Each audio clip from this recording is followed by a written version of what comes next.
출근길의 뉴스파이팅 배승입니다. 2부 시작합니다. 여야 대표가 11년 만에 공식 회담 석상에 마주 앉았습니다. 뚜렷한 성과를 내지 못했다. 사실상 빈손에 그쳤다라는 평가가 나오고 있는데요. 이와 관련해서 윤상현 국민의힘 의원 연결해서 자세히 들어보겠습니다. 나오셨습니까? 예, 나와 있습니다. 네. 윤상현입니다. 예.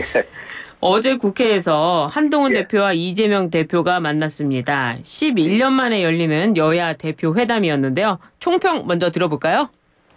일단 좀 전에 우리 배승희 앵커님께서 말씀하셨듯이 11년 만에 여야 대표 만난 거 아닙니까? 그렇습니다. 이것도 성과죠. 이게 성과다.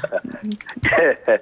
물론 이제 첫 술에 배부를 수는 없습니다. 네. 그렇지만 이제 8개인가요? 네. 이제 그 합의문은 아니 공동 발표문을 이제 내놓았죠. 예. 이것도 성과고요. 물론 이제 아쉬운 부분도 많고 기대에 못 미쳤다 이런 얘기도 있습니다만 첫 만남이지 않습니까? 예. 이 정도면은 그래도 좀 어느 정도 의미가 있다. 구체적인 합의가 없더라도 이제 서로 다양한 현안에 대해서 서로 이제 각자의 입장을 얘기하지 않았겠습니까? 예. 이거 확인한 것만이라도 평가할 만하다. 11년 만에 공식 회담은 처음이다. 이런 거에 대해서 좀 방점을 두시죠. 야, 그렇군요. 그런데 예. 또 한동훈 대표가 제안했던 회담 정례화, 이거는 합의가 안 된 부분인 것 같아요. 회담 정례화는 합의는 안 됐습니다. 근데 이제 수시로 이제 뵙기로는 했는데 정례화는 거기까지는 가지 않았습니다. 다음에 또 이재명 대표, 한동훈 대표가 만날까요? 저는 만날 거라고 봅니다. 그래요. 예. 알겠습니다.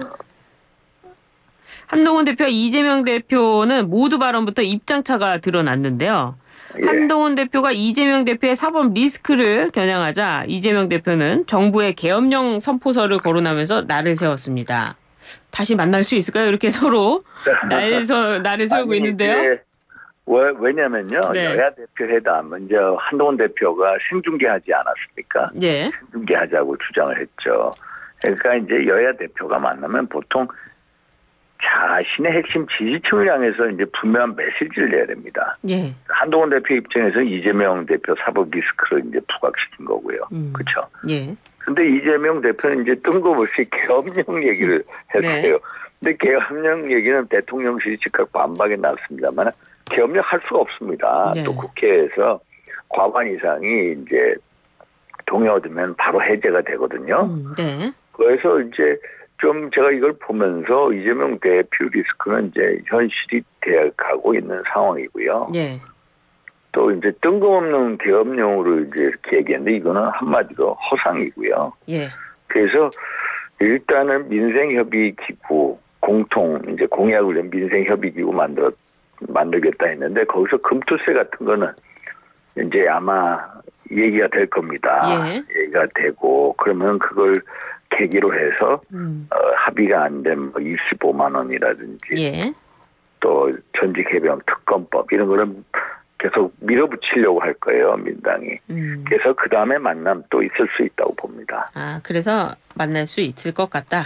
예. 대통령을 만나고 나서도 만나게 될까요? 아니면 여야 대표가 함께 대통령을 만나게 될까요?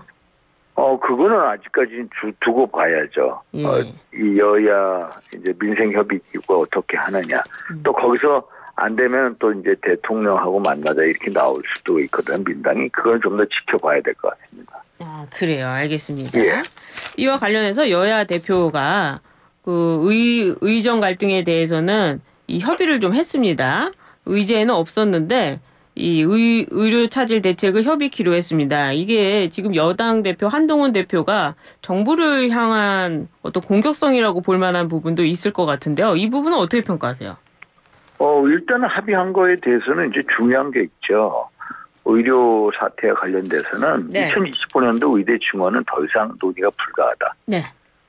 이게 이제 의료계에서는 내년도 이 증원 1,500명 부분에 대해서도 못 받아들이는 입장 아닙니까? 네. 그런데 지금 이번 달 9일부터요 수시 모집 일정이 시작이 됩니다. 수능이 11월 달이가 있지 않습니까? 그렇죠. 그리고 현실적으로 재논의할 수 없다, 번복할 수 없다. 이거에 대해서 공감대 형성한 거는 아주 괜찮고요. 단지 이제 추석 연휴에 응급의료 체계 구축을 정부 차원에서 이제 당부한 거. 예. 이거에 대해서 이제 여기까지 협의한 거거든요. 그래서 여기까지는 뭐 여야 대표가 할 만하다고 봅니다. 그래요? 특히 의대 증원 문제에 대해서 더 이상 논의가 불가하다. 이런 공감대는 어떻게 보면 이제 정부 측 입장에 힘을 실어준 거거든요. 아, 오히려. 예. 예. 근데 안철수 의원은 이런 이야기를 했어요. 한동훈 대표가 주장했던 2026년도 의대 정원 유예 이 부분을 하더라도 사실은 지금 의사들은 안 돌아온다. 효과가 없는 중재안이다. 이렇게 이야기를 했었거든요. 사실 이제 한동훈 대표가 지지난주 일요일 날 고위 당정에서 그 얘기를 이제 꺼냈거든요. 예. 사실 의대 증원 2026년도 이제 유예하자. 이거는 정부 측 입장에서 받아들일 수가 없습니다. 네. 왜냐하면은 이거 여야가 이미 내년도분에 대해서 결국 3,000명 플러스 1,500명 증원에 대해서도 물러설 수 없다라고 얘기했거든요. 예. 안 그렇습니까? 그런데 그렇죠? 2026년도에 증원을 유예해라? 이거는 좀 정부 입장에서 받아들일 수가 없죠. 오히려 지금 여야가 합의한 대로 2025년도 3,000명 플러스 1,500명 증원하지 않았습니까? 예. 이거에 대해서는 못을 박아놓고 이거를 가되 2026년도 의대 증원 부분에 대해서는 다시 의료계하고 정부하고 대화 논의를 해야죠. 안 그렇습니까? 그거에 대해서 정부 측에서 이 협의 기구를 만들겠다고 며칠 전에 발표하지 않았습니까? 그렇죠. 예. 그런 방향으로 갈 겁니다. 그렇군요. 증원 유예가 아니라 증원 규모라든지 여러 가지 의료계 현안이 있지 않습니까? 예. 뭐 수가 조정이라든지 뭐 예를 들어서 사고망이라든지 지역 필수 의료 이런 문제에 대해서 대화를 해야죠. 그렇게 가야 된다고 봅니다. 한동훈 대표가 얘기했던 중재안이 아니라 이제 유예가 아니라 다른 방법으로 가게 될 것이다. 그거는 받아들일 수가 없습니다. 알겠습니다. 근데 이 의대 증원을 둘러싼 당정 갈등이 좀 번지는 모양새인데요. 권성동 의원이요. 말 한마디 툭툭 던지면 안 된다. 합의를 해야 된다. 이런 말을 했습니다. 그러자 한동훈 대표가요. 내가 당대표다. 이렇게 맞받았는데요. 여당 내 분위기 어떻습니까? 저는 이제 당 대표는요. 사실 이제 뭐 언론에서 하는 얘기 또 민심의 얘기를 다 이제 들을 수밖에 없습니다. 듣고 수렴하고 또 전하고 또 반영하려고 노력하는 게 맞고요. 권성동 의원에서는 말 한마디 툭 던지지 마라. 좀 더 고민을 해라. 당 지도부가 이런 얘기거든요. 그러니까 이제 아마 권성동 의원의 말씀은 그런 것 같아요. 이제 언론에 얘기하기 전에 내부적으로 의원들하고 의견도 나누고 수렴하고 조율하고 그 다음에 당정 간에 어떤 물밑 조율이 필요하다 이런 의미에서 말씀하신 것 같아요. 그래서 이제 이런 말씀에 대해서 한동훈 대표도 한번 이렇게 돌이켜서 한번 뭐 이렇게 본인을 한번 행동이나 이런 얘기를 한번 반추해 보는 것도 의미가 있을 것 같아요. 윤 대통령이 국정 브리핑에서 의료 현장을 한번 가보라. 비상 진료 체계가 원활히 가동되고 있다. 이번에 뭐 추석에 모자르면은 더 지정 병원을 늘리겠다 이렇게까지 이야기를 했습니다. 다만 의료계에서는 현실을 모른다는 비판의 목소리가 나오고 있는데요. 진짜 한번 의료 현장 다녀오신 적 있습니까? 저요? 네. 저 며칠 전에 갔거든요. 지역의 2차 병원 너무 잘 됩니다. 지역 2차 병원? 2차 병원은 제가 며칠 전에 제 지역에 2차 병원 갔는데 너무 잘 된다고 얘기했는데요. 대통령이 의료 현장 어려움 모른다 이게 아니라 대통령이나 정부가 의료 공복에 대해서 총력 대응을 하고 있다. 이런 것을 이제 설명하고 국민 안심시켜서 하신 말씀 이해하고요. 제가 지난번에 국정 브리핑에서 봤습니다만 대통령 의료개혁에 대한 의지가 아주 확고합니다. 이게 인상적이었고요. 근데 이게 한번 보십시오. 과거 어느 정부도 의료개혁을 못했습니다. 그렇죠. 문재인 정부 때도 400명 증원하려다 그게 안 됐거든요. 근데 이제 대통령이 특히 뚝심으로 돌파하고 있는데 저는 한일 관계도 사실 문재인 정부 때 그 2018년 10월 이제 대법원에서 일제 강제징용 피해자분들에 대한 일본 전범 기업의 손해배상 청구 소송을 들어주지 않았습니까? 그 네. 이후에 한일 관계 문재인 정부 때 너무너무 악화됐습니다. 그렇습니다. 전혀 돌이킬 수 없을 정도로 악화됐는데 그것을 윤석열 대통령이 이게 특혜 뚝심으로 이제 한일 소위 말해서 강제징용 피해자분들에 대한 판결금이라고 합니다. 예. 판결금을 이제 강제징용 피해자 지원 재단을 만들어서 돌파를 했거든요. 이런 뚝심을 가지고 한일 관계에 대해서 결단을 가지고 한 거에 대해서 제가 최근에도 며칠 전에 한일 포럼 갔다 왔습니다. 일본에서는 대단히 잘한다. 이런 평가를 받거든요. 그래서 이 문제도 윤석열 대통령이기 때문에 특히 뚝심으로 몰아붙이고 이제 돌파를 하고 있는 거고요. 예. 그래서 이제 의료 현장이 어렵다는 건 다 알고 있습니다. 정부도 최선을 다하고 있고 사실 근데 혁명보다 어려운 게 개혁입니다. 개혁. 개혁에 대해서 이제 대통령도 정부도 의료 현장에 대해서 이제 병을 예상을 하고 있고요. 예. 그래서 최선 아니지만 최악을 막기 위해서 노력하고 있다. 네. 이런 의지를 표명하신 걸로 보고 있습니다. 그렇군요. 알겠습니다. 예. 이번에는 좀 검찰 소식 좀 여쭤보겠습니다. 검찰은 예. 문재인 전 대통령의 전 사위 서모 씨의 항공사 특혜 채용 의혹과 관련해서 문다혜 씨의 주거지를 압수수색했습니다. 이번 압수수색 영장에 문 전 대통령이 뇌물수수 피의자로 적시된 것으로 알려졌는데요. 어떻게 보십니까? 저는요 모든 국민은 법 앞에 평등합니다. 네. 모두 예외가 있을 수가 없습니다. 사실 뇌물수수 공여자는 이상직 전 의원이고요. 예. 피의자는 뇌물수수 피의자죠. 문재인 전 대통령입니다. 근데 이게 보면 문재인 대통령이나 딸 다혜 씨나 그 전 남편 서 씨나 또 이상직 전 의원 관계를 이렇게 보면 좀 수상한 대목이 많습니다. 그래요? 예, 2018년 3월인가요? 예. 이상직 이제 이분이 중소벤처기업공단 이사장에 취임을 했는데요. 네. 사실 그 당시에 부적격 판정을 받은 분입니다. 예. 청와대 인사검증에서 부적격 인사검증을 받았는데 예. 이사장은 무려 붙였고요.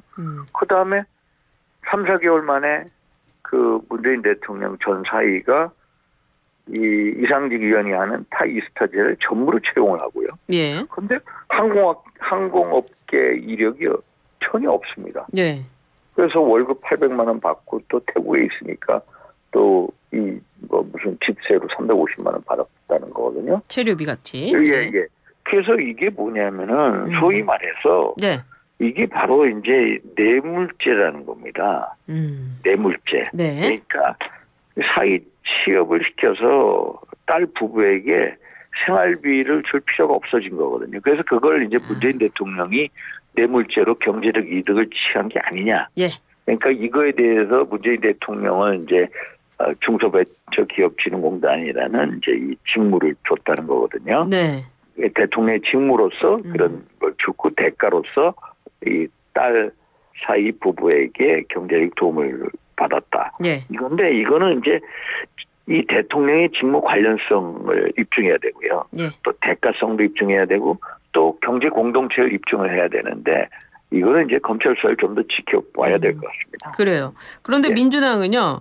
윤 예. 대통령 지지율이 떨어지니 득달같이 검찰이 움직이는 모습이 놀랍다. 이렇게 비판을 했습니다. 근데 이제 민주당 입장에서는 이재명 대표 사법 리스크가 엄연한 현실 아닙니까? 예. 그런데 이제 전직 대통령까지 사법 리스크로 번지지 않습니까? 민주당이 당황할 수밖에 없고요. 예. 근데 이제 검찰이 오죽했으면은 이게 지금까지 몇 년을 끌었다가 예. 이제 4년 만에 이게 직전 대통령까지 뇌물수수 혐의로 왜 이렇게 적시하면서까지 하나 한번 생각해 볼 필요가 있고요. 예. 근데 이 사람들은 뭐 대통령 지지율 높이려고 검찰이 움직인다고 하는데 그 문재인 정부 때 왜 그 많은 검찰 인력이 동원돼서 예. 박근혜 전 대통령이나 이명박 대통령 그 형사 이제 그 법 처리 왜 하는지 한번 생각해 볼 필요성이 있는 것 같아요. 아, 그렇죠. 정치 보복 뭐라고 얘기하기 전에요. 예. 문재인 정부에서 우리 이명박 박근혜 전직 대통령에서 먼지털이 수사하지 않았습니까? 예. 그때 한번 판결문을 한번 읽어볼 필요성이 있어요. 이 박근혜 전 대통령 같은 경우에요. 네. 사실 이 삼자 이제 뇌물죄로 해가지고 뇌물죄죠. 예. 소위 말해서 경제 가족이 아닌데도 경제 공동체로 몰았습니다. 그랬죠. 최순실하고 경제 공동체 아닙니다. 예. 최순실의 딸 정유라가 삼성부터 말 세필 얻은 거를 박재창이 모르는데도 그걸 뇌물죄로 엮어서 이제 형사 네. 처리하지 않았습니까? 네. 그런데 여기는 직접적으로 이 가족 관계 아닙니까? 그렇죠. 딸이죠. 예. 예, 딸이죠. 그래서 이게 어떻게 보면은 훨씬 더 우중할 수도 있다 이런 느낌이 듭니다. 이거는 좀 더 이제 검찰이 하는 예. 걸 지켜봐야 될 것 같아요. 그 작년 5월에 이원석 검찰총장이 전주지검에 방문해서 전직 대통령에 대한 수사, 약간 속도에 대해서 주문을 한 것 같습니다. 이번에 이원석 검찰총장의 마지막 임기가 다가오고 있지 않습니까? 예. 수사 속도가 좀 빨라지는 것 같은데요. 전주지검에서 문재인 전 대통령을 직접 조사할 가능성 어떻게 보세요? 당연히요. 직접 조사할 수밖에 없습니다. 예. 왜냐면은 네. 이게 문재인 전 대통령이 뇌물수수 피의자로 적시가 돼 있기 때문에 직접 조사할 수밖에 없고요. 이제 따님이신 이제 문다희 씨 이제 조사한 다음에 예. 문재인 전 대통령을 이제 조사하겠죠. 아, 네. 이게 한번 보십시오. 전직 대통령 이명박 대통령, 박근혜 대통령 전부 다 직접 조사 받았지 않습니까? 그렇죠. 또 이재명 현 우리 야당 대표 이분 같은 경우에도 일극 체제 완성하신 분이라고 하는데도 소환 조사 다 받았지 않습니까? 그렇죠. 그래서 소환 조사는 불가피할 겁니다. 그런데 이제 전직 대통령에서 예우를 살펴서 이제 법과 원칙에 따라 하겠죠. 예. 그렇게 보고 있습니다. 앞서서 뭐 법 앞에 평등하다 말씀해 주셨는데 피의자니까 당연히 조사하지 않겠느냐 이 말씀이시네요. 예. 이번에는 앞서 말씀드린 한일 관계 관련해서 좀 여쭤보겠습니다. 대통령실은 기시다 후미오 일본 총리 방안에 대해서 일정과 의제를 막판 조율하고 있다 이렇게 밝혔습니다. 기시다 총리 또한 꼭 1박을 하며 윤석열 대통령과 회푸를 풀고 싶다 이런 입장을 밝힌 것으로 알려졌는데요. 이번 기시다 총리의 방안이 한일 관계에 어떤 영향을 미칠까요? 기시다 총리 이분이 이제 총리로서 지지율이 참 낮습니다. 네. 낮은데도 이분이 가장 자긍심을 갖고 있는 업적이 뭐냐면은 한일 관계 개선입니다. 한일 관계 개선. 예. 그러니까 지금 9월 27일 날 물러나기로 돼 있거든요. 예. 그래서 9월 27일 전에 이제 9월 초 아마도 이제 제가 보기에는 이번 주로 예상하고 있습니다만은 이제 한번 마지막으로 이제 한국에 방문을 해서 그동안에 윤석열 대통령의 특별한 신뢰관계를 통해서 한일 관계 개선한 거에 대해서 평가도 하고요. 예. 이 한일 간의 협력 기조를 더 견고하게 이제 확인시키고 싶어 할 겁니다. 그래서 아마 한일 관계를 한 단계 또 이 확고히 하는 계기가 될 거다 이렇게 보고 있습니다. 그리고 지금 외교부 장관이 직접 언급한 건데요. 내년에 열리는 아시아 태평양 경제협력체 APEC에서 시진핑 주석이 한국을 방문할 가능성 있다. 그런 상황 올 수 있다. 이렇게 이야기를 했거든요. 저도 당연히 그렇게 올 거라고 봅니다. 제가 여러 차례 얘기를 했습니다마는 시진핑 주석이 한국에 온 게 2014년 제가 기억해요. 여름 7월이었거든요. 예. 그때 이후에 한 번도 온 적이 없습니다. 사실 문재인 대통령 때 계속해서 시진핑 주석의 방한을 요구를 했습니다. 그렇죠. 문재인 대통령이 2017년 가을에 베이징을 방문했었고요. 예. 제가 알기로 2019년도 12월에 또 청도를 방문했습니다. 한중일 정상회의 때문에. 예. 두 차례 중을 방문해 한 번도 오지 않았거든요. 그렇죠. 그런데 APEC 정상회의가 내년 10월 경주에서 열리게 됩니다. 예. 아마도 이번에는 올 겁니다. 시 주석이. 아, 그래요? 그 오기 전에 예. 아마 중국 측 입장에서는 우리 윤석열 대통령이 한번 중국을 와 보는 게 어떻겠냐 이런 식으로 제안도 여러 차례 할 겁니다. 그래서 지난번 우리가 5월 달에 한중일 정상회의가 서울에서 열리지 않았습니까? 예. 서울에서 열렸고요. 그래서 리창 총리가 왔다 갔고요. 그랬죠. 그래서 내년도 APEC 정상회의는 우리가 작년 가을에 샌프란시스코에서 APEC 정상회의가 있었습니다. 그때도 우리 시진핑 주석이 미국 그걸 방문했었거든요. 네, 그렇죠. 예, 그래서 이게 오는 게 미중 정상회의를 위해서도 갔거든요. 그래서 에이펙 정상회의가 내년 10월에 경제에서 열리면 시 주석이 한국을 방문할 거고요. 네. 또 아마 한중 정상회의 또 미중 정상회의 등이 또 사이드라인에서 열릴 거라고 저는 보고 있습니다. 한일중 해서 한국이 일본과 그 중국과의 관계 굉장히 그 개선되는 모습이 보여지지 않을까 생각이 드네요. 예, 맞습니다. 알겠습니다. 오늘 이 외교 부분까지 쭉 말씀을 해주셨는데요. 지금 인터뷰 시간이 다 됐습니다. 예. 다음에는 꼭 스튜디오에 한번 나와주시기를 부탁드립니다. 예, 감사합니다. 알겠습니다. 말씀 잘 들었습니다. 지금까지 윤상현 국민의힘 의원이었습니다.